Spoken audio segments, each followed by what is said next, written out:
for me, I've been doing it for so long, wanting to do it for so long, but right. I've always been like, I need this before I can start, but right. Why not just start? You just got to start. Yeah, exactly. That's like everything. You just got to start, and you just got to learn and go from there, really. Yeah. I mean, some things, maybe. So, but it is what it is. Like, I mean, it's just like a psychological barrier. Mm-hmm. Once you break through it, then you're fine. Well, you'll never find... you'll always find excuses to not do something. Exactly, right? You'll be like, oh, I'm too busy, or oh, this is coming up. Like, you'll find literally anything. It's like why lazy people don't go to the gym. Yeah. Well, that one drives me nuts. And the reason why that drives me nuts is, so, for instance, when I was training for this last meet, I actually had 3 jobs at the time. My daughter was 6 months old, and I was in school. I was taking 4 classes in school. And then I also was training 4 days a week, 2 to 3 hours at a time. Yeah.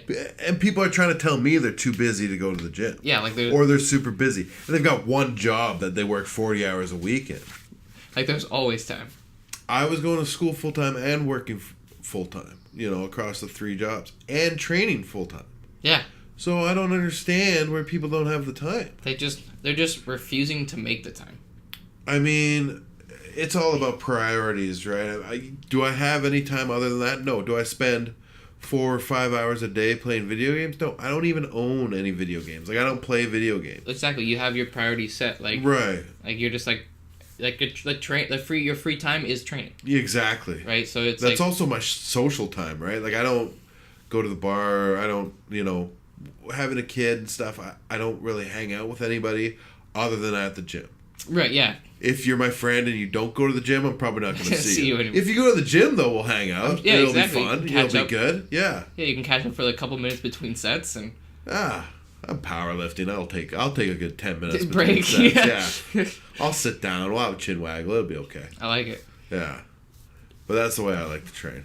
That's cool. I know it makes sense, and it's good use of your time. Mm-hmm. Not doing anything unproductive. So. Sure. But welcome to Just Koryzma. I'm your host, Braden Koryzma, and today I'm sitting here with Ben Borger. How you doing, buddy? I'm good. So, you're a new dad, more or less. And how do you like that? How do I like being a new dad? Yeah. It's okay. I mean, Berkeley's 9 months old now. And it's tough at first because they really don't do anything at all. But, yeah, it's cool. I mean, everybody talks about, like, not everybody. People will talk about, like, oh, the moment I saw my daughter, like, I've never been in so much love. I just loved her instantly. That didn't happen to me. There was no aha moment where I'm like, oh, my God. That moment was a lot of fear. And, yeah, I wasn't in love instantly. And that's okay. I mean, of course, yeah. Like, it's not necessarily has to kick in right away, right? Yeah. Well, I don't know, because it seems like that's what people say, right? Like, I mean, it's kind of hard to, like, for them to, they're probably looking, like, 4 or 5 years back when they're probably, like, this was the greatest thing I've done. That's a good point. And then, like, so it's hard for them to remember that exact moment, yeah. Even though they think they probably can recollect it so well, but... Yeah. Do you lose a lot of sleep then from it? Well, my girlfriend's really good with getting up with Berkeley and taking care of her. At first, I used to just get up in the morning with Berkeley. Oh, yeah? Okay. And feed her breakfast and that sort of stuff and let Mallory sleep in a bit. But now, Berkeley's a bit older. She's sleeping... A lot of times she'll sleep 12 hours a night. So nice. So yeah, it's not too bad. But she wakes up every day about 6 a.m., so... That's not a bad time to get up, though. Depends what time you went to bed. That's true, and also depends what time you get off work. Yeah. Yeah, for sure. So then, what have, like, the hardest parts been? Would it be, like, just adjusting? What's the hardest part? Keeping something alive. You know what I mean? Like, it's just like... She's so dependent on you. That's kind of freaky. The hardest part is just when they're upset and you don't like know what to do. There's a lot of fear involved with it, I would say. Fear of not being a very good father or boyfriend or whatever, right? Like, and just the frustration maybe at times of having a screaming baby, but it's all right. It's That's worth cool. it. Yeah. I'm glad like it's working out. And Sure. Yeah, like I always forget like you're a few years older than myself, so I always like when I'm like Ben has a baby, I'm like oh right. Maybe I act a lot younger than I seem because I just turned 30 like a couple weeks ago. So. Oh, right on. Yeah. So like I'm not that young. No. Like compared to myself, yeah. So I always forget, and then like I'd always like acted like as if like one of like Nigel or somebody had a baby. It's like that'd be a big different story. Sure. But that's exciting, yeah. So then you must be like super busy then with work, just finishing your semester at school and like gym and taking care of the baby. But how did you balance it all? Like how were you able to? You got to prioritize things. So you got to scheduling. Scheduling, yeah. I think would be the big thing. Like at the beginning of the week, I know that I have, some things are fixed, right? I know when I was going to work. It would change a bit because I am like on call. Right. But basically by the beginning of the week, I would generally know when I was going to work. In school, I knew what assignments I had to do. And then I knew I had to get certain workouts in. So it's just about scheduling your time appropriately. Right, okay. And but it's appropriate. Like, you're going to get in trouble if you're like, okay, well, I can, work on this paper at 9 p.m. at night before the paper's due. Right. Then you start writing it and you're super tired because you've been working and going to the gym all day, right? I know a lot of people that try and schedule their time at inappropriate times. I had a group project with this guy and he was like, we were supposed to have a meeting the next day and I was like, double checked. I was like, did everybody get their work finished? Yeah. And he's like, no, I haven't done it yet, but I'm going to work on it tonight. I'm like, what time are you working on it? It's like 10 p.m. I'm like, are you sure you're going to be able to do that? He's like, yeah, because we were supposed to meet at 9 a.m. the next day. He's like, yeah, absolutely. I'm like, you'll be able to get it finished. I'm like, we can easily move our meeting. Just let me know. That seems like a ridiculous time to try and get homework done. You need to know yourself. Like, can you actually get homework done at that time? He convinced me that he could, so we kept the meeting. I showed up the next day. He's sitting there like a dumbass without the work done. I'm like, what happened? He's like, oh, I was too tired when I got home. I'm like, yeah, no kidding, you were too tired. Yeah. You need to know yourself. So now I'm sitting there in a group project helping him get the work done because he didn't know himself well enough and he inappropriately scheduled his time. Yeah, I can see how that'd be frustrating. It's like the one person in the group project that kind of just doesn't do anything, and then the other people just pick it up. Yeah. What are you going to do? Well, yeah. At least you passed the project and you passed in school, so that's what matters. Well, I could have failed the project. You could have, but I didn't, but yeah. You had to backpack the team. Well, there were 3 people in the group, and he was the only one that didn't get the stuff, so I wouldn't put it all on me.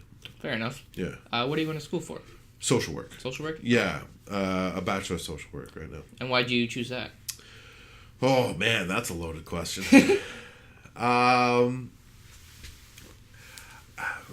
Life experiences and stuff. Just wanted to, just working with people and helping people in that sort of situation based on my own life experiences just seems pretty rewarding, and I'm doing that sort of work right now, and I do enjoy it. So. Oh, that's good. Yeah. So that works out then. Yeah, absolutely. So then you're like kind of getting away from the working and stuff. You compete in weightlifting. Powerlifting. Yes. Yeah, absolutely. You do powerlifting and strongman? I have competed in strongman. Strongman was tough though because I don't have any of my own implements to train with. Right. So, and there's obviously there's no strongman gym in Nanaimo. Yeah, it's pretty bare. So like I know there's a strongman, really strong guy out of Courtney who he's basically just built or got all his own equipment in, right? Oh yeah, okay. And that's kind of what you have to do. You either have a gym or you got to build it. Like it's so the strongman meet I did last year. I did it with only training on the implements once. Yeah. And then when you're competing against people that have unlimited access to the implements, whether it's the log or the stones or what have you, it's pretty difficult to be competitive at that. For sure. Yeah, because I mean, you're kind of at a slight disadvantage there, not being able to train properly. More than slight, I would say, right? Yeah. Like, I mean, if I'm trying to do like a log press for weight in a competition, and all I can do is like dumbbells or barbells, I mean, it's not the same, and I'm going to be at a huge disadvantage. Absolutely. Right? So, yeah, right now I'm focusing on powerlifting. I kind of like powerlifting more, but yeah. You like it? You just like it because you get to focus on the 3 or 4 main Big exercises. Big three, and it's just, yeah, it's a lot like. Strongman, you never like each meet has different events and different weights and it's variant and people like that, but I like just the uniform measure of powerlifting, right? Like it's squat, bench, and deadlift. I know how much I can do on that any day, and I'm just training towards that, right? Whenever I see somebody else competing, like I know what they're lifting versus what I'm lifting. It's very, uniform that way. Right, okay. The rules are the same for everybody, So then going into a meet, how do you get nervous, or like how do you get yourself hyped? I get nervous for sure. I saw some people training for a meet the other day, and there was like it was their last training session before the meet. And they were at the gym I was at, and their coach was like, "Don't be nervous." And she's like, "Oh, I'm really nervous for this meet coming up." He's like, "Oh, don't be nervous at all. Just don't. What do you have to be nervous about? You don't have to be nervous." That is a useless way of doing it. Oh, for sure. I mean, it's if you're nervous and everybody's telling you don't be nervous, that's gonna make you more nervous. That's gonna bring on anxiety, make it more difficult. I know that I'm going to have nerves, and I embrace it. I know I'm probably not going to sleep that well the night before, and I can embrace that too, right? I know that even with all these nerves, I can still be super strong and I can perform. And you got to harness that energy in that way, right? I think, for me, the biggest thing is like, it's not too bad the day before. Maybe I won't have the best sleep the night of. And then the next day, I just... I get really nervous, but I know that's going to happen, so that's okay. Once I get that first squat out of the way, then usually all the nerves go away from me. Okay. Yeah, once you get that first good squat and you get 3 white lights from the judges, it's all good. Nice. Yeah. So then, what are your weights that you've done the weights? Oh, fuck. Sorry. What are the weights you've hit in competition? My last meet, I squatted 628, benched 392, and deadlifted 650. Wow, that's very impressive. I saw your deadlift video. It looked like it went up really easy. Yeah, I probably left some kilos on the bar there. I could have lifted. But I mean, those are still huge heavier numbers. Yeah, which is very impressive. Progression. So then, coming down from a competition, how do you recover? I just get back in the gym. I mean, some people take time off, but when I'm getting ready for a meet, the week before, I don't work out much. Right. I'm kind of peaking. I'm taking like a week off almost. After the meet, you're sore, you're in pain, but I get back in there and start training again.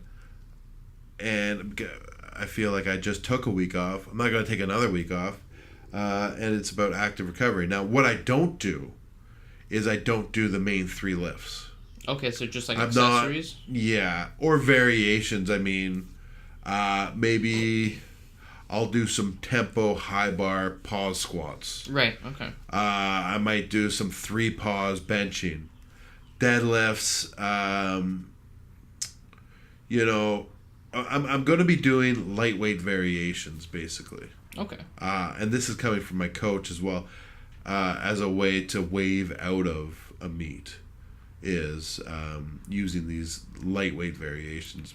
You don't want to be... You got to give your nervous system a break. For sure. After essentially overloading them. Yeah, but I don't think the way you do that is by not going to the gym at all. No, because, I mean, it's... the active rest is the best way. I mean, like, for my program, after we do our 3 weeks, we usually just do a deload week. Yeah. So, I mean, just to keep everything moving and keep it strong. And, I mean, a common misconception with deloads or with that sort of thing is that it's easy. I don't think it should be easy. It just should be light. Yeah, it should. So, I mean, if you're doing a set of 15, it's going to be lighter than if you're doing a set of 3, obviously. Yeah. But it's not going to be easy. No set of 15 is going to be easy. Going past 5 is already hard enough, right? Like, it's high reps. Anything over 4 is high reps. For sure. So, you have a meet coming up. Yeah. What are you doing to prepare for it? And, like, what kind of weights are you hoping to hit at this meet? Oh, so I'm 6 weeks out today from provincials. And provincials is going to be good. There's 5 super heavyweights registered already. Nice. All super strong guys. And I think there's going to be some more guys signing up as well. I think there could be up to 8 super heavyweights. That's so it's awesome. That's going to be quite the showdown. Yeah, no doubt. Yeah, it should be good. Well, and so I get a new program today from my coach. So it's the best day of the month. New program day. So I'm not entirely sure what it's going to look like. But, I'm just training 4 days a week with squatting, doing the competition lifts 1 day a week and with variations the other days, right? So I'm usually, I'll squat once, then do some sort of variation, whether it's a safety bar squat or whether it's a tempo squat the other 2 days. Same with bench. Deadlift, not as much variation. I don't think deadlift handles as much volume. Right. So go lighter weight with that, doing different variations and stuff. For sure. Yeah. But the main thing, training 4 days a week, getting heavy weight on there, and peaking towards it right now. Nice. Yeah. So, like, what kind of weights are you hoping? Like, are you going to try and get this 400-pound bench this time? I better. Yeah? I better. I will retire from powerlifting if I do not get this bench. I've been working on a 400-pound bench for so long, and it just hasn't happened. And I'm working with this new coach now. He's a 500-pound bencher. He's, he told me he was stuck at 400 pounds for like 2 years. Oh, wow. Yeah. So I think that's why I chose this guy. He got through the adversity of being plateaued for so long, right? If he knows how to do it. And the variations that I've been doing, the weight's been going up on that. I don't know where my bench is at right now because it's not like I max out very often. I mean, last time I maxed out was at my last meet. The next time will be at my next meet. I don't max out a single rep in the gym, right? I don't go for PRs in the gym anymore. Just where I'm at in powerlifting. But so, if I don't get the 400 bench, that's okay. Of course. It'll be okay. But I should. I think you got it. I think I will. I hope so. But I thought I've had it for like the last 6 months, so. You were really close last time, so, I can't see you not getting it, so. I was fairly close the time before that, too, though. Fair enough. So then. I don't think I posted that video on my Instagram, though, the other fail, but. Yeah, that's okay. So then, what about squat and deadlift? What are you hoping to hit? Deadlift, I think I've got quite a bit of room there. 300 kilos is a nice number. That's 660. Okay. But I think I have more than that. I don't know. Ideally, I'm trying to get closer to that 800 kilo total. Yeah. But I don't think it's going to be there for this meet. So, it's hard for me to answer what I'm hoping for those squat and deadlift because I haven't gotten into my competition lifts yet, really. Right. It's been a lot of variations in my training. So I don't know where I'm at. I will tell you though, on squat on Thursday, I paused 6 plates and then did another rep. So it was a set of 2 reps where you pause the first rep. Yeah. And it was it was at 6 plates, so 585. Wow.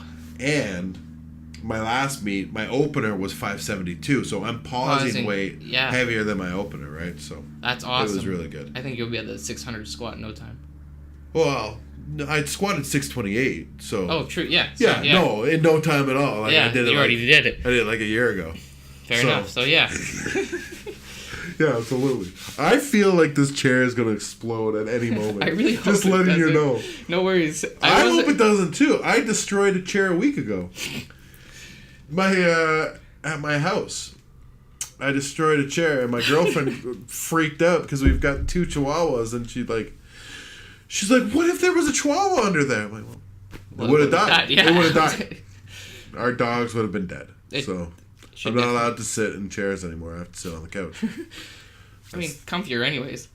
It's tough to get out of the couch sometimes. Fair enough. Oh, I'm trying to tie my shoes. That's not going to work. No, that's... It's got to lay on my back like a turtle. So then, what got you into weightlifting? Because I know you started a couple years ago, 2-3 years ago? Well, I started training 2 years ago.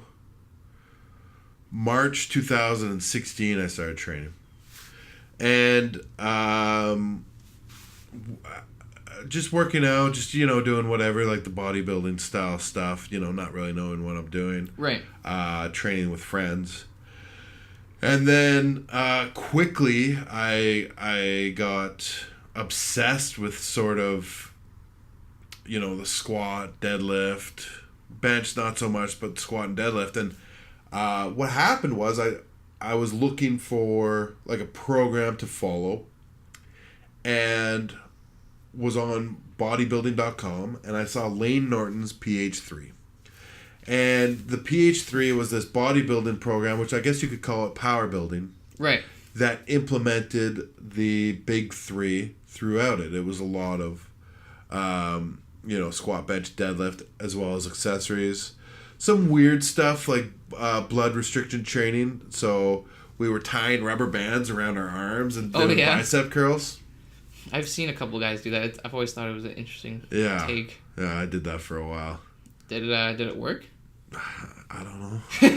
It's just something to do, I guess. I don't know. Yeah, I think the idea behind it is you're getting a lot of work done with putting less strain on the muscle. Actually, like you can tear a lot of muscle fibers without lifting as much weight. Okay, yeah. Basically, I don't know. I'm sure I just butchered the explanation because I didn't really get it. But so in that, then it just turned into a lot of like internet searching different programs and stuff. Found powerlifting. Started following guys on YouTube, that sort of thing. Instagram. Just got super obsessed with it, you could say. Went from PH3, did the Candido program. Oh, yeah. I'm sure everybody's heard of Candido. Yeah, Christian Gonzalez was doing it for a while. Yeah, but Christian, he told somebody, he's like, yeah, do the program, but don't do the bench part. Really? Yeah, they all work in combination with each other, but whatever. That's what I heard. I don't know. Yeah, I wasn't there. And so I did Candido, and then after Candido, I did 531. That worked for a bit, and then I was doing 531. That's when Greg and I decided to do that powerlifting meet. I've been wanting to do it for a while, but we were finally just like, yeah, let's do it. Let's do this meet. Yeah. And got a coach in town, Pat Scales, who's a bodybuilding coach for the most part. Okay. But he did compete in powerlifting. And the reason why we got him, because we signed up for the meet, and then there was just a lot of anxiety and fear going on. We didn't know what we were doing. We didn't have like a peaking program. We're trying to peak with 531, which we didn't really know how to do it. And so we went and we started seeing Pat on Sunday mornings, and we were just going over technique with him. Helped a lot. I wouldn't have been able to do it without him. I wasn't at depth. He was helping me get to my squat depth. helping with form on bench. He brought all the lifts up and gave us a peaking program. And then I had my first meet after that. So I'd been training. I'd been going to the gym at all for a year, basically a year. Wow. When I had my first meet. That's awesome. Yeah. So then, which kind of YouTubers or gym personnel were kind of the more motivating ones for you? Oh, super training. I used to be a big fan of Silent Mike. Oh yeah. Yeah. I kind of fell off that bandwagon, but I watched, and then Strongman was Brian Erslew. I don't know. Candido. Although, at the point when I got into watching these guys on YouTube, that's when Candido was kind of in the dark those days. Okay, yeah. He's back now, though. He had back injuries and stuff, and he wasn't in there. There's that Nick. Do you know the powerlifter Nick something? Anyways, he's got a good YouTube channel. I've probably seen it. I just never clicked on it. Yeah. Okay. And then, with all that training, you must have quite the diet. So what's your diet like? I just eat a lot of calories. Just eat a lot of calories? Yeah. What's... that's probably something where I need to clean up. I need to have a more refined diet. Right. But I just eat a lot. You just eat... What's the your calorie goal there? I don't have a calorie goal. You don't have a... No, I don't. I've never had a calorie goal. You just eat until you're... It's not a problem. Trust me. If you're getting calories and getting enough to eat, it is not a problem. My last powerlifting meet, I weighed in at, I was 370 pounds. So wow. It's not a problem. It's not a problem. That's awesome. I'm okay. I mean, whatever the calorie goal is, I'm hitting it. You're hitting it for sure. It's good. So then, do you just kind of eat whatever you're craving kind of thing? Or do you just kind of or just whatever it is? Yeah. That's the problem. That's the problem. That's the problem. Especially when I got into powerlifting. So, originally, I think I started going to the gym and I wanted to lose weight. And I think I was about 340 pounds at the time. And then I started doing all these weight loss things, and I was on keto. And yeah. And I got down to 317. Oh, nice. Yeah. But that was a year ago now. 370. But I mean, also 2 years ago, I guess that would have been. But I mean, also your priorities changed though. You went from wanting to lose weight to wanting to be as strong as possible. Yeah. And that's why I've been able to put so much. When I started at the gym, I benched 225 for a single. Okay. Now I'm trying to bench 400. Yeah. I was able to put a lot on. And that, I think, is the main thing is by having a focused goal. For sure. I want to be as strong as possible. Yeah. So I've been able to do that. I've been super consistent. In those 2 years, I haven't missed a week. I'll miss one day. Every once in a while, I'll miss a day.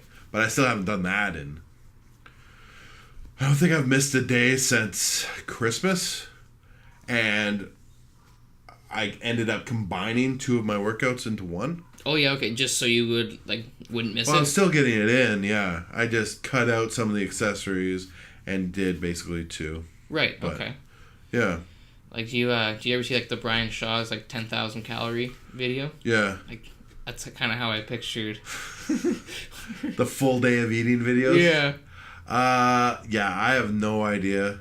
Do you ever go to McDonald's though, and if you go to the you probably don't eat McDonald's. I do. Okay. So, yeah. Well, if you don't go to the person, they've got the electronic thing. Yeah, the kiosk. It shows you right there how many calories your meal is. I really like that. Oh man. So I'm well, if this meal is this many calories, I quickly do the math in my head. I'm like, oh yeah, it's a lot. It's a lot. Well, because I just went there the other day and it was 2,000. That's awesome. Is it? I mean, it's something. It's something. I mean, you're only eating the average in one meal. You're eating what someone should be having in a day. How many calories should somebody have in a day? 2,000, 2,500, depending. Really? Yeah. Oh, I crush that. Yeah. I crush that daily. I can imagine. Probably. I crush that for a meal. Yeah, that's what I was saying. Yeah, apparently it's only about between 2,000 and 2,500 is the average person's required intake just to like be, I guess, running smoothly. Yeah, I've always struggled with overeating. I remember this one time. This was years and years ago, and I had just gotten. This is probably like 6 years ago. I got laid off from a job, and I didn't have a driver's license at the time. And this is back in Calgary, and I took a bus from my work. I got off the bus early and went to KFC. I'm like, I'm just gonna get a big bucket of KFC. Went and got like one of the meals, and she's like, and how many sets of forks do you need? I was like, just one. She's like, what? I'm like, oh, sorry, what did you ask me? She's like, how many utensils do I need? I was like, oh, 4. This is for 4 people. And I took this huge bucket of chicken home. I had like 4 utensils next to me, and laid in my bed eating enough chicken for a family of 4. Just because I was like too embarrassed to be like, no, that's just for me. Just for me. Yeah, no, can I get 4 forks actually? Yeah, just to be safe. But I mean, now it being from 6 years ago, totally different story though. Now you're eating to make energy and get stronger, right? Well, that's a good excuse. Exactly. That's a good excuse to eat what you want. Pretty much. That's the problem. Like, I was like, I mean, just because you're a strength athlete doesn't mean you should have like a dirty diet or anything. Right. I mean, yes, it's definitely better to eat the chicken and the rice and all that shit. I hate chicken though. Really? It's so boring. I prefer red meat. Yeah, I mean, you can always do both, couldn't you? Or you could just do red meat. Could do that too. Yeah. Yeah, just ground beef and rice or something like that. Yeah, or steak. Yeah. I eat a lot of pork too because it's super cheap. Oh, it always is super cheap. Oh, it's so cheap. I get those like pork butt steaks. Yep. Oh, they're really good. Yeah. They're like $3 and they're huge. Yeah. I don't understand why pork's so cheap, but it's so cheap. Yeah, it's so I eat a lot of pork. It's okay. My diet's not that great either. I've been trying to put on weight and done the mass gainer, and like I gotta get more, and it's like my metabolism just doesn't slow down. Yeah, I mean, what I tell people when they tell me that they're a hard gainer, though, not that you said you're a hard gainer, but basically the thing is, it's like what would you tell me to do if I wanted to lose weight? Yeah. It'd be like, okay, count calories. Yeah. Gear my training towards that. Do, eat certain things, eat a certain amount, eat at certain times. And it would take a lot of work. Right? Well, you got to extrapolate how much work that would be and reverse it. And that's what you take to gain weight, right? I mean, I talk to a lot of people. They're like, oh, yeah, I have a hard time putting on weight. I'm like, okay, well, what are you doing? Yeah.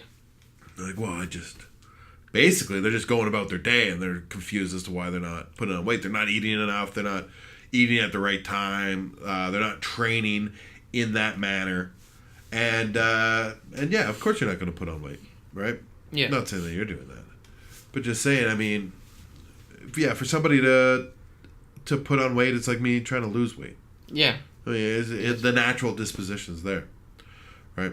Fair enough. So. But yeah, you must be getting pretty excited for the competition. Yeah. So I mean, that's great. Like where is it? It's in Surrey. Surrey? Oh yeah, okay. Yeah, but this is the dog days of the workout program where you're just like every day just in there doing sets of 4 or 5 or 3 even, and it's like it's super boring. Or it can be at times. It's because it's just monotonous, just squat, bench, deadlift, just over and over again. But yeah, it gets pretty good the closer to the meet. Yeah, you probably get pretty hyped, and then is it just you that goes? And then like as you've been like going to more and more meets, has the crowd's been getting bigger and stuff like that, or? No, I mean, the crowds are the crowds. Powerlifting, the way the powerlifting is, the people at a powerlifting meet are powerlifters and family members of powerlifters. That's it. Fair enough. Yeah, my buddy Ruben comes to the meets and he handles me. My dad's been to a couple of the meets. Nice. Yeah, Ruben's a good guy. Oh, yeah. I haven't seen him for a long time. Well, he lives on the mainland now. Yeah, he moved to the mainland. But yeah, he's still, which is great because like at the last meet, he was, he's already on the mainland, so he was able to come handle me for that. So that's cool. Yeah. I just wanted to thank you for coming on the show, and thanks. I appreciate you having you come out, and sure. It's always great. And if you like the show, don't forget to hit that subscribe button, watch the other videos, and before I go, where can they find you if they want to like see your big lifts? Pow Benny B on Instagram. There you go. Okay. Yeah. Follow him. You'll see some big numbers get put up. Yeah, maybe. Thanks, and we'll see you guys next time.